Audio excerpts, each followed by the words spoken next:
BJP की दिल्ली सरकार के समय पूरा कर चुकी गाड़ियों को पेट्रोल दिए जाने के फैसले को वापस लिए जाने के बाद भी आरोप प्रत्यारोप का दौर खत्म नहीं हो रहा।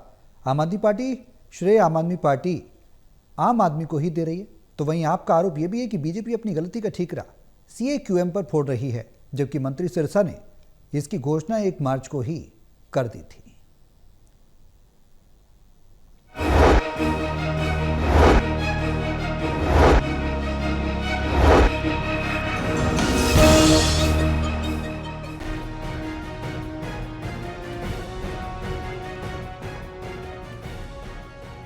दिल्ली में 15 साल पुराने पेट्रोल और 10 साल पुराने डीजल वाहनों को पेट्रोल न दिए जाने का फैसला भले ही वापस ले लिया गया हो, लेकिन इसे लेकर सियासत खत्म नहीं हो रही। एक बार फिर आम आदमी पार्टी के नेता सौरभ भारद्वाज ने बीजेपी सरकार पर निशाना साधते हुए कहा कि मैं दिल्ली की जनता को बधाई देता हूं कि दिल्ली की जनता ने पिछले कुछ दिनों में बीजेपी सरकार के कई तुगलकी फरमानों को वापस लेने पर मजबूर किया। इसका विरोध आम जनता और आम आदमी पार्टी कर रही थी।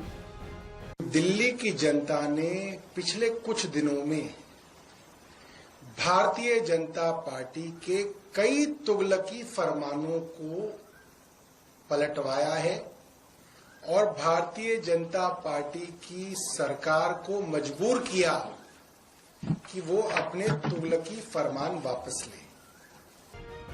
सौरभ भारद्वाज ने आगे ये भी कहा कि आप सरकार पर निशाना साधते हुए अब बीजेपी सरकार की तरफ से कहा जा रहा है कि कोर्ट का आदेश था, लेकिन जब हमने इस मामले पर रिसर्च की तो पता चला कि इस पर पहला आदेश एनजीटी ने 2015 में दिया और फिर सुप्रीम कोर्ट ने 2015 में ये आदेश दिया गया, तब हमारी सरकार थी, लेकिन हमने ये लागू नहीं किया। इनके पत्र में लिखा हुआ है कि 23 अप्रैल को सीएक्यूएम ने निर्देश दिया, लेकिन सिरसा जी ने सरकार बनने के 1 हफ्ते बाद ही प्रेस वार्ता करके 1 मार्च को ही बैन करने का ये निर्णय ले लिया और कोशिश की गई कि मोटरसाइकिल, स्कूटर और नई कारों की बिक्री करवाई जाए।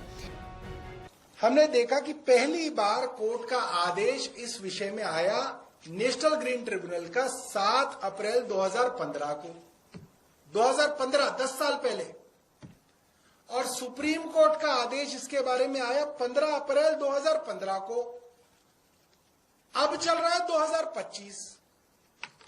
2015 में एनजीटी ने आदेश दिया, 2015 अप्रैल में सुप्रीम कोर्ट ने आदेश दिया। 2015 से लेकर 2025 तक आम आदमी पार्टी की सरकार थी, हमने पेट्रोल पंप पे कहीं पे भी ये फरमान नहीं जारी किया कि आप पेट्रोल देना बंद कर दें। बहरहाल अब देखना ये होगा कि आम आदमी पार्टी के इन आरोपों का क्या जवाब दिल्ली सरकार देती है। कैमरा पर्सन मनोज कोहली के साथ ललित नारायण कांडपाल, टोटल न्यूज दिल्ली।